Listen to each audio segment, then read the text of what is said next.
ദൈവനാമത്തിന് മഹത്വമുണ്ടാകട്ടെ. സഹോദരങ്ങളെ, നമ്മുടെ വാക്കുകൾ ഹൃദയത്തിൻ്റെ ബഹിസ്ഫുരണങ്ങളാണ്. നാം പറയുന്ന ഓരോ വാക്കിനും കണക്ക് പറയേണ്ട ഒരു ദിവസമുണ്ടെന്ന് ബൈബിൾ നമ്മോട് പറയുന്നു. യേശു ഒരിക്കൽ പരീശന്മാരോട് ഇങ്ങനെ പറയുന്നുണ്ട്, കേൾക്കൂ.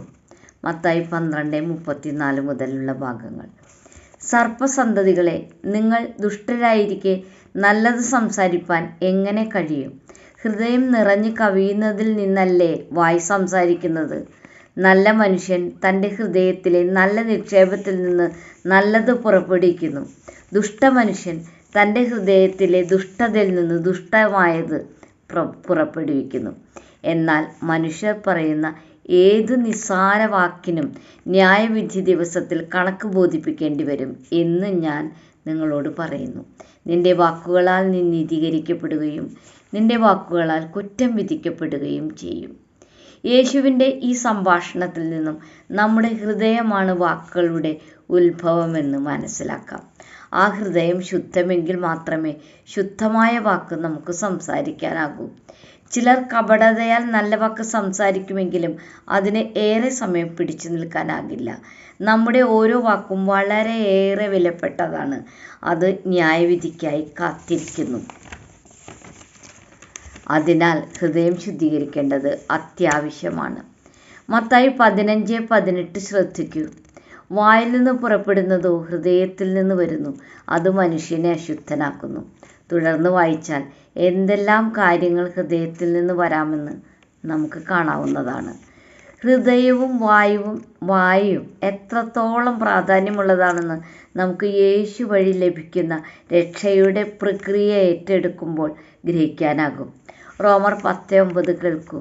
യേശുവിനെ കർത്താവെന്ന് വായ്കൊണ്ട് ഏറ്റുപറയുകയും ദൈവം അവനെ മരിച്ചവരിൽ നിന്നും ഉയർത്തെഴുന്നേൽപ്പിച്ചു എന്ന് ഹൃദയം കൊണ്ട് വിശ്വസിക്കുകയും ചെയ്താൽ നീ രക്ഷിക്കപ്പെടും.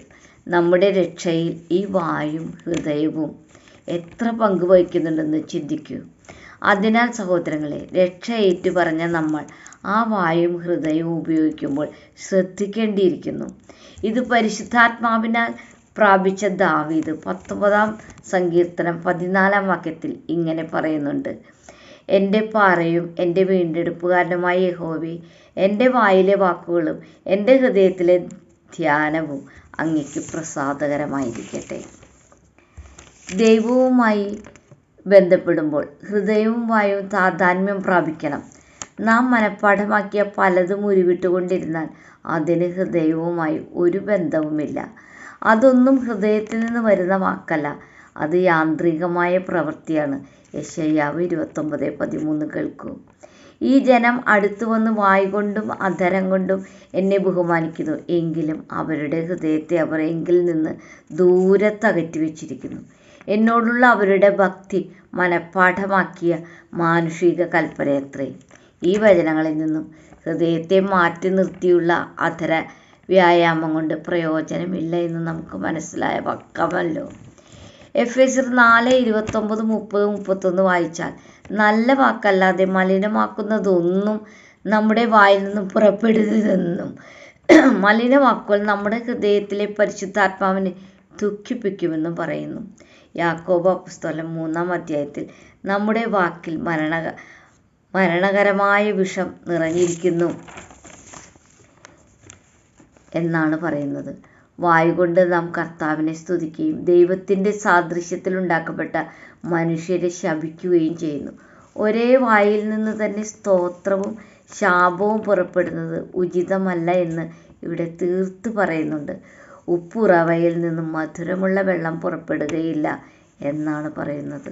അതിനാൽ സഹോദരങ്ങളെ, വായു ഉപയോഗിക്കുമ്പോൾ നാം ശ്രദ്ധിക്കണം. ഹൃദയം ശുദ്ധമാക്കിയിട്ടേ വായു ഉപയോഗിക്കാവൂ. വാക്കുകൾ വരേണ്ടത് ശുദ്ധ ഹൃദയത്തിൽ നിന്നാണ്.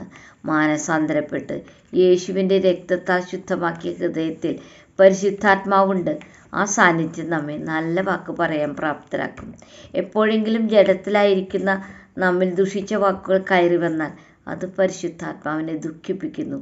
ഓരോ വാക്കിനും ന്യായവിസ്താരത്തിൽ കണക്ക് ബോധിപ്പിക്കേണ്ടി വരുമെന്ന് വചനം പറയുന്നു. അതിനാൽ ശ്രദ്ധയോടെ നമുക്ക് വാക്കുകൾ ഉപയോഗിക്കാം. അവ ശുദ്ധമായ ഹൃദയത്തിൽ നിന്ന് തന്നെ വരട്ടെ. ഈ വചനങ്ങൾ സ്വീകരിക്കാൻ പരിശുദ്ധാത്മാവ് സഹായിക്കട്ടെ. ദൈവമേവരെയും സമൃദ്ധമായി അനുഗ്രഹിക്കട്ടെ.